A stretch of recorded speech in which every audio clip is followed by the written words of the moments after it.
ایک وعدہ اللہ تعالیٰ کی یہ بھی ہے کہ تمہیں دنیا میں ایک اچھی زندگی میں دوں گا.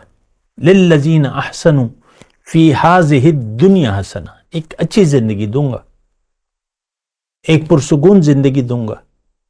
تم بے غم ہوگے، نہ کوئی خوف ہوگا نہ کوئی غم ہوگا. اور جنت کا میرا تم سے وعدہ ہے آخرت میں. اور دنیا میں بھی میں اپنا تقرب، تمہارا سینہ میں نور سے بھر دوں گا، تمہارا دل کو کھول دوں گا اسلام کے لیے. یہ ساری آیت قرآنی کا ترجمہ کر رہا ہوں میں. افمن شرح اللہ صدرہ للاسلام فہو علی نور من ربہ، تمہارا سینہ میں نور سے بھر دوں گا اور تمہارے دل میں میں اپنا بصیرہ میں آ جاؤں گا. یہ ساری بڑی اہم باتیں ہیں. اللہ اکبر اللہ اکبر اللہ.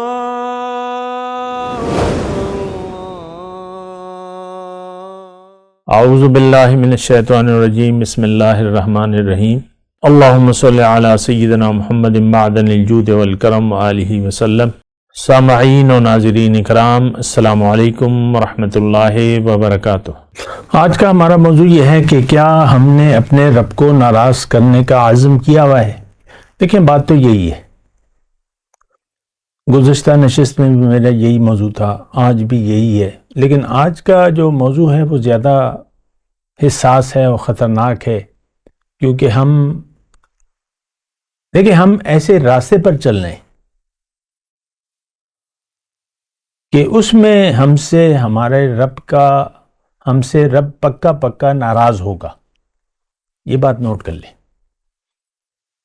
کیونکہ دیکھیں، دنیا میں انسان آتا ہے تو ایک بات تو یہ نوٹ کر لیں ابتدائی طور پہ کہ اللہ تعالیٰ نے ہمیں دنیا کے لیے نہیں بنایا. دنیا یا اس کی کامیابی ہماری منزل نہیں ہے. یہاں پر ہم دھوکہ کھا گئے. اللہ نے ہمیں روکا ہے، منع فرمایا ہے کہ بھئی وہ آیت ہے نا کہ ان وعد اللہ حق فلا تغرنکم الحیات الدنیا. دیکھو، میرا وعدہ سچا ہے، تو ایسا نہ ہو کہ دنیا کی زندگی تمہیں دھوکے میں ڈال دے اور تم دنیا کی زندگی کے دھوکے میں آ جاؤ. اب اللہ کا وعدہ کیا ہے؟ پہلے تو اس پہ غور کریں نا. ان وعد اللہ حق، اللہ کا وعدہ کیا ہے؟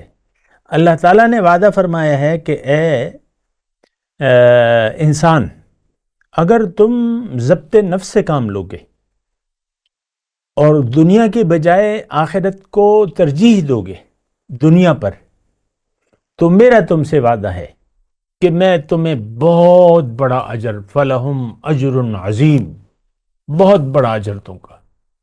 فَلَهُمْ أَجْرٌ غَيْرُ مَمْنُونَ، ان کے لیے نہ ختم ہونے والا اجر ہے. بہت بڑی بات ہے، نہ ختم ہونے والا اجر. اجر غیر ممنون مطلب غیر مقطوع، نہ ختم ہونے والا اجر. اور پھر اللہ تعالیٰ نے اپنی ملاقات کا وعدہ فرمایا ہے. من کان یرجو لقاء ربہ فإن اجل اللہ لآت. جس کو اپنے رب سے ملاقات کی امید ہو تو وہ جان لے کہ وہ وعدہ پورا ہونے والا ہے، وہ وقت آنے والا ہے. اور اس کا آغاز، اگر آغاز کی میں بات کروں تو یہ آغاز تو دنیا ہی سے ہو جاتا ہے.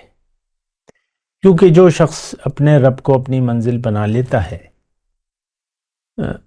تو اس کا رب اس سے راضی ہو جاتا ہے. اور جب یہ وعدہ دنیا میں اپنا وعدہ وفا کرتا ہے تو اس کا رب اس سے مزید راضی ہو جاتا ہے. دیکھیں، دو باتیں، یہ جو میں الفاظ کہہ رہا ہوں یہ ساری جو مضمون سارا قرآن پہ یعنی اس کے مطابق ہے. فَمَنْ أَوْفَى بِمَا عَاهَدَ عَلَيْهِ اللَّهُ فَسَيُؤْتِيهِ أَجْرًا عَظِيمًا. جس نے اللہ سے بیعت کی اور وہ وعدہ پورا کر لیا. فَمَنْ أَوْفَى بِمَا عَاهَدَ عَلَيْهِ اللَّهُ، اللہ سے کیا ہوا وعدہ اس نے پورا کر لیا تو اللہ تعالیٰ اس کو بہت بڑا اجر دے گا. جلد اللہ تعالیٰ بہت بڑا اجر دے گا. تو دنیا میں دیکھیں، دنیا بات سے بات نکل رہی ہے لیکن ساری باتیں اہم ہیں. دنیا میں اللہ تعالیٰ نے جنت برائے فروخت رکھ دی ہے، اور یہ فری ہے، مطلب آپ کی جیب میں جو کچھ ہے وہ دے دیں، جو آپ کر سکتے ہیں وہ کریں، فاتقوا اللہ ما استطعتم، جو آپ کر سکتے ہیں وہ کریں، جنت لے لیں، اور کچھ نہیں ہے۔ نہ لمبے چوڑے مال اللہ تعالیٰ طلب کرتا ہے، نہ کوئی بھی آپ کی طاقت سے جو زیادہ ہے وہ آپ سے اللہ تعالیٰ طلب ہی نہیں کرتا۔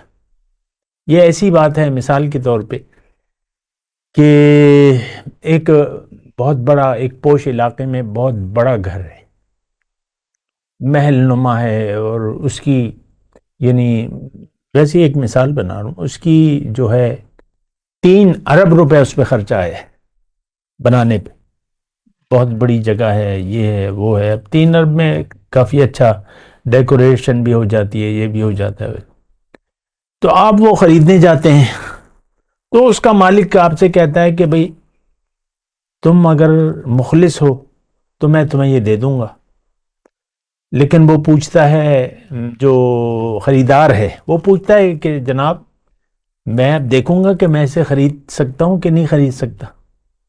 وہ کچھ جمع پونجی جو تھی اس کے پاس، مطلب چند ہزار روپے چلیں لگا لیں، مثال ہی ہے، تو وہ سودا کرنے جاتا ہے مالک سے اس گھر کا، جو 3 ارب اس پہ لاگت آئی ہے، اور اس کی مارکیٹ ویلیو 10 ارب روپے ہے مثال کے طور پر، یا چلیں 5 ارب روپے لگا لیں۔ تو خریدار مالک سے پوچھا ہے، مالک مکان سے، کہ بھئی اس کیا قیمت ہے؟ وہ کہتا ہے کہ بس تم مجھے پسند آ گئے ہو، تمہارا جذبہ اچھا ہے، تم خریدار ہو، تمہارے پاس جو پیسے ہیں بس وہی دے دو، جو جیب میں لے کے آئے ہو وہی دے دو۔ وہ تو کہتا ہے سرکار میرے پاس تو 10,000 روپے ہیں۔ کہتا ہے یہی دے دو، بس یہی دے دو، جو تم دے سکتے ہو دے دو، یہ گھر تمہارا ہے۔ جنت جس میں میرے آقا نے فرمایا ہے ایک کوڑے رکھنے کے برابر، ایک مطلب لاٹھی یا کوڑا جو بھی ہو، اس کے برابر جگہ جو ہے دنیا اور ما فیہا سے زیادہ قیمتی ہے، ہمارے آقا نے فرمایا ہے۔ اور جنت میں تو جو ہے وہ تو اس کی قیمت کا تو ہم اندازہ ہی نہیں کر سکتے۔ جنت میں آپ کا گھر 1 اینٹ سونے کی، دوسری چاندی کی، اور سارا جو ہے بس وہ تو اس کے کہنے کیا، اس پہ میں کیا وقت جائے گا۔ تو دنیا میں جنت برائے فروخت ہے انسان کے لیے، اعدت للمتقین۔ اب تقوی دیکھیں، یہی لفظ ہے، اعدت تیار کی ہے اللہ تعالیٰ نے جنت تقوی والوں کے لیے جو متقی ہیں۔ اب متقی کے بارے میں اللہ تعالیٰ نے یعنی آپ جو تقوی کا مطلب اس کے بھی میں ابھی معنی میں نہیں جانتا، لیکن دوسری آیت میں پیش کر رہا ہوں جو میں نے بھی پڑھی ہے، فاتقوا اللہ ما استطعتم، جو تم سے ہو سکتا ہے وہ تم کرو، جتنا تقوی تم جتنی احتیاط کر سکتے ہو تم احتیاط کرو، جنت تمہاری ہے، متقی بن جاؤ، جنت تمہاری ہے۔ تو یہ ان وعد اللہ حق، اللہ کا وعدہ سچا ہے، یہ سارے اللہ کے وعدے ہیں۔ تو خیر میں آپ سے یہ کہہ رہا تھا کہ ایک وعدہ اللہ تعالیٰ کی یہ بھی ہے کہ تمہیں دنیا میں ایک اچھی زندگی میں دوں گا، للذین احسنوا فی ہذہ الدنیا حسنہ، ایک اچھی زندگی دوں گا، ایک پرسکون زندگی دوں گا، تم بے غم ہوگے، نہ کوئی خوف ہوگا نہ کوئی غم ہوگا، اور جنت کا میرا تم سے وعدہ ہے آخرت میں، اور دنیا میں بھی میں اپنا تقرب، تمہارا سینہ میں نور سے بھر دوں گا، تمہارا دل کو کھول دوں گا اسلام کے لیے۔ یہ ساری آیت قرآنی کا ترجمہ کر رہا ہوں میں۔ افمن شرح اللہ صدرہ للاسلام فہو علی نور من ربہ، تمہارا سینہ میں نور سے بھر دوں گا، اور تمہارے دل میں میں اپنا بصیرہ میں آ جاؤں گا۔ یہ ساری بڑی اہم باتیں ہیں۔ لا یسعنی فی ارضی ولا سمائی ولکن یسعنی فی قلب امرئ مومن، او کما قال،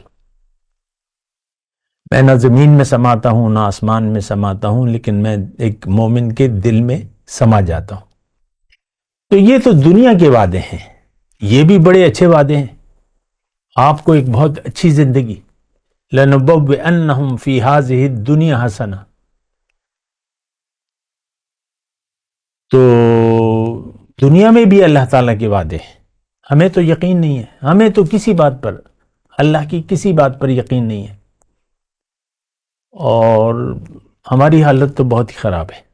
لیکن جو میرا موضوع ہے وہ یہ ہے کہ ہم نے اپنے رب کو ناراض کرنے کا عزم کیا ہوا ہے، کیوں کہ اللہ کے وعدے پہ تو ہمیں بھروسہ نہیں ہے، اور جو شیطان کے وعدے ہیں یعدہم ویمنیہم، یہ ان کو وعدے دیتا ہے اور ان کو امیدیں دلاتا ہے۔ وما یعدہم الشیطان الا غرورا، شیطان کے سارے وعدے دھوکہ ہیں، ہم تو دھوکے میں آ گئے ہیں، ہم شیطان کے لشکر میں ہیں اور شیطان کے ساتھی ہیں ہم، یہ سب قرآن کے الفاظ ہیں، اور ہم پر شیطان مسلط ہے۔ دیکھیں، رب کی رضا اگر آپ نے نظر انداز کر دی اور رب کی رضا کی کوئی اہمیت نہیں رہی تو شیطان کی کیا تھی خاصیت؟ وہ بھی اپنے رب کے حکم سے انکار اس لیے کیا اس نے کہ رب کے حکم کی اس کو اہمیت نہیں تھی، اور اس نے اپنی رائے کو اہمیت دی، فاستکبر، انکار کر دیا، تکبر کیا۔ ہماری بھی یہی روش ہے، تکبر ہمارا خاصہ ہے، اور اللہ کو ہم نے ناراض کر دیا ہے۔ بات کرتے ہیں ایک وقفے کے بعد۔ وآخر دعوانا ان الحمد للہ رب العالمین، والسلام علیکم ورحمۃ اللہ وبرکاتہ۔ مولاي صل وسلم دائما ابدا على حبيبك خير الخلق كلهم